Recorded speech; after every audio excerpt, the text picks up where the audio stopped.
Hi everyone. In this video, we are going to discuss problem on receivables management. See, before going to discussion into the problem related to receivables management, I would like to remember you what is receivables management. So, when the receivables arises or when it happens, see, in the previous videos already we have discussed related theoretical part related to management of current assets. Even though I am going to give an overview or outline related to receivables management. See, generally every firm, to increase their income or to get more profits or to generate revenue, here there are two ways for the sales. The first one is cash sales and the second option is credit sales. See, the present era is competitive era. That means in this present situation there is a huge competition among the suppliers or the companies. So due to the huge competition, the firms, they have to attract the customers or the clients for their business.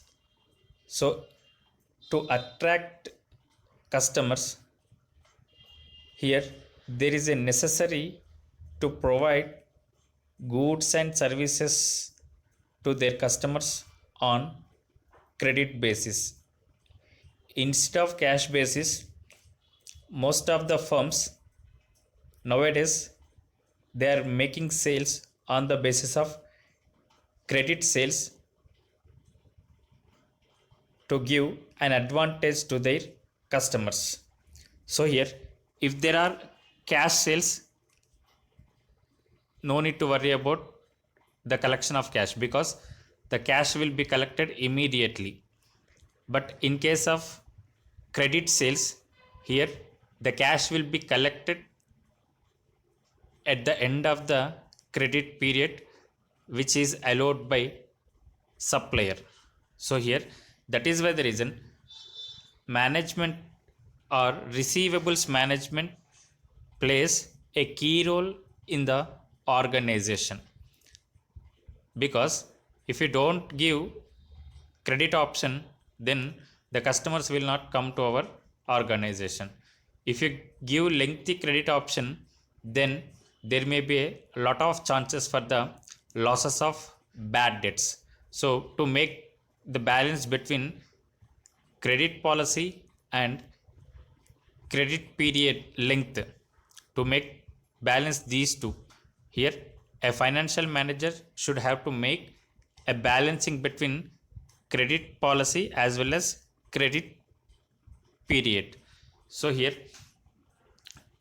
that is why the reason nowadays receivables management is playing a vital role in every organization.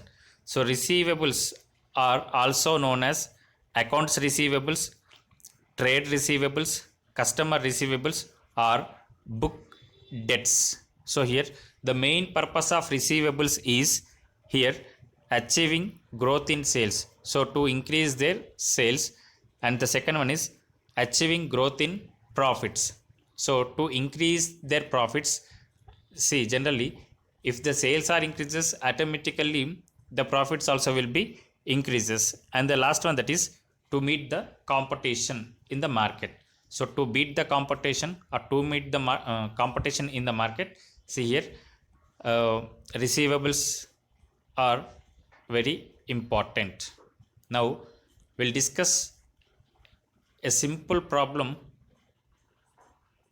in this video. See here, in financial management, generally there is a, we can say that there is a word, that is we have to get our receivables as soon as early possible. and we have to make the payments as much as extent, అంటే ఎంత తొందరగా వీలైతే అంత తొందరగా మనకు వచ్చే వాటిని రాబట్టుకోవాలి. ఎంత మేరకు పాసిబిలిటీ ఉంటే అంత మేరకు మనం పేమెంట్స్లో డిలే చేయడానికి అవకాశం ఉంటుంది. సో డిలే చేయడానికి అవకాశంగా తీసుకోవాలి. ఎందుకంటే so here cash management completely. So receiving money immediately. So cash ఉందనుకోండి మన దగ్గర ఏమవుతుంది, so we can make necessary expenditure in time. So మనం ఇచ్చే దగ్గర కొంచెం డిలే చేస్తాం అనుకోండి, so that will be called an advantage. So delay చేయడం అంటే కంప్లీట్గా సతాయించడం కాదు ఎవరిని, సప్లయర్స్ని. If you we can say that problem them, అంటే మనం ట్రబుల్ చేస్తాం అనుకోండి సప్లయర్స్కి, వాళ్ళు ఏం చేస్తారు, then automatically the firm loses their credibility or goodwill in the market. So up to certain extent, అంటే కొంత వేరకు మాత్రం ఎంత పాసిబిలిటీ ఉంటే అంత డిలే చేస్తే the firm will be benefited in case of payment of creditors. Okay, but in case of assets, receivables, here the firm should be alert in the collection of receivables. If there is a negligency in the collection of receivables, ultimately it is leads for the huge loss of bad debts. Now look at the problem.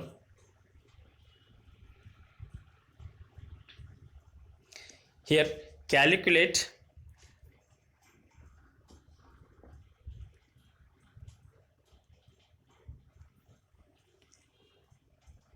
debtors turnover ratio,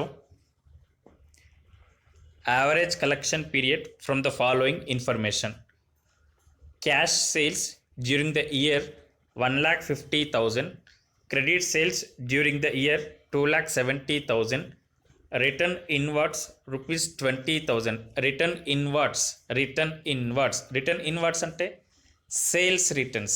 So return outwards ante purchase returns. So here when you make sales on the basis of credit or on the basis of cash, so normally in the business course, so there will be some returns. So here the returns are called as return inwards. Trade debtors in the beginning, so that is debtors at the beginning and debtors at the end 45,000. So debtors in the beginning is 55,000, debtors at the end is 45,000. So that means opening debtors and closing debtors. Note, take 360 days in a year and all return are from credit sales. So 360 days in a year and all the sales returns are from credit sales only. అంటే sales returns అన్నీ కూడా credit sales నుంచి వచ్చినాయి అంటున్నాడు. So I repeat, cash sales during the year 1,50,000, credit sales during the year 2,70,000, return inward, so that is sales returns 20,000, trade debtors in the beginning 55,000, trade debtors at the end 45,000.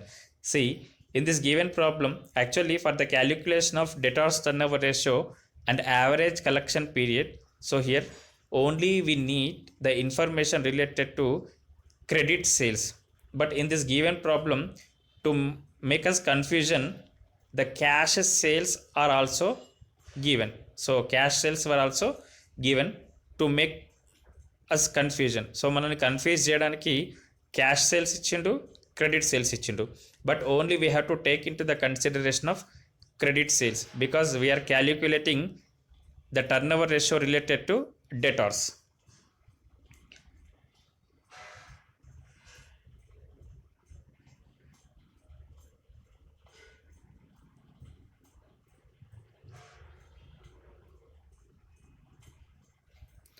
Let's see, coming to the solution, debtors turnover ratio is equals to net credit sales divided by average debtors. Here the formula is net credit sales divided by average debtors. Now here see, net credit sales is equals to credit sales minus sales returns. So in this given problem, the credit sales are 2,70,000 minus sales returns 20,000, that is equals to 2,50,000. Now the amount of net credit sales is equals to 2,50,000. So net credit sales is nothing but credit sales minus sales returns. Credit sales minus sales returns, that is equals to 2,70,000 minus 20,000 equal to rupees 2,50,000. Next, average debtors is equals to debtors in the beginning plus debtors at the end. That means opening balance of debtors and closing balance of debtors divided by 2, that is equals to 55,000 plus 45,000 divided by 2, that is equals to 50,000. See here, average debtors is equals to debtors in the beginning plus debtors at the end by 2. Debtors in the beginning 55,000, debtors at the end 45,000 divided by 2, that is equals to rupees 50,000. Now see here, the credit sales are 2,50,000 and average debtors are 50,000, that is equals to debtors turnover ratio is 2,50,000 divided by 50,000, that is equals to 5 times. Here debtors turnover ratio is equals to 5 times. Okay, so next, average collection period. See, average collection period is equals to number of days in a year divided by debtors turnover ratio. So in the given problem, there is a note that number of days should be taken 360. So 360 divided by debtors turnover ratio here 5 times. So here 5 divided, 360 divided by 5 is equals to 72 days. So that is average collection period means for every 72 days, ప్రతి 72 డేస్కి మనం debtors దగ్గర నుంచి collection చేస్తున్నాం అన్నట్టు. On an average we are collecting amount from debtors and average of 72 days. అంటే ప్రతి 72 డేస్కి, అంటే there is a length. Debtors collection period అంటే మనం క్రెడిట్ సేల్స్ చేసినప్పటికీ కలెక్షన్ చేసే పీరియడ్కి ఎంత అంటే gap 72 days. So here this is the gap between credit sales and collection from debtors. So that is average collection period is 72 days. So this is a very simple problem we have discussed in this video, and in the next video we will be discussed a lengthy and a critical problem on receivables management. Thank you.